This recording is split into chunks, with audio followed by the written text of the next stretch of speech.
पालकमंत्री मेघनाताई बोर्डीकर यांच्या मार्गदर्शनाखाली बोरी येथे निराधार योजनेतील पात्र लाभार्थ्यांना प्रमाणपत्राचे वितरण करण्यात आले।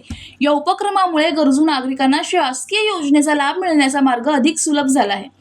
कार्यक्रमाच्या अध्यक्षस्थानी सतीशराव चौधरी होते, तर निराधार योजना समितीचे तालुका अध्यक्ष डॉक्टर पंडितराव दराडे प्रमुख पाहुणे म्हणून उपस्थित होते। समिती सदस्य गजानन चौधरी यांच्या पुढाकारातून आयोजित कार्यक्रमात डॉक्टर दराडे यांनी नागरिकांना निराधार योजनेची माहिती देत शासनाच्या विविध योजनांचा लाभ घेण्याचे आवाहन केले। यावेळी जिंतूर तालुक्यातील विविध गावातील एकूण 445 अर्जांना मंजुरी मिळण्याची माहिती डॉक्टर दराडे यांनी दिली। तसेच बोरी व परिसरात सध्या दिव्यांग, अपंग बांधव आणि गरजू महिलांच्या प्रकरणांना प्राधान्य मंजुरी दिली जात असल्याचे गजानन चौधरी यांनी सांगितले। उपसभापती यशवंतराव चौधरी यांच्यासह अनेक मान्यवर उपस्थित होते। कार्यक्रमाचे सूत्रसंचालन व आभार प्रदर्शन राम चव्हाण यांनी केले। लाभ देण्याचं काम आपण संजय गांधी निराधार योजनेच्या माध्यमातून करणार आहोत।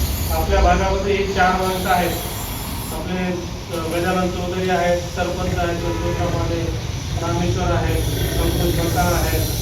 ह्या सगळ्यांना सगळे तुमच्या परिचित आहेत आपले। आणि तालुक्यावरचं आमचं नेतृत्व डॉक्टर दराडे साहेब हे सुद्धा आम्हाला चांगले नेतृत्व मिळाल्यामुळे, चांगलं मार्गदर्शन मिळाल्यामुळे निराधार योजना समितीचं काम आम्ही सगळे सदस्य चांगल्या प्रकारे या ठिकाणी करू शकत आहोत। या ठिकाणी आमचे सदस्य उपस्थित आहेत, संतोषराव, रामेश्वरराव, अंकुशराव, मी आणि अजून सुद्धा आमचे काही सदस्य आहेत। मनोज टाक, जनशक्ती, जिंतूर।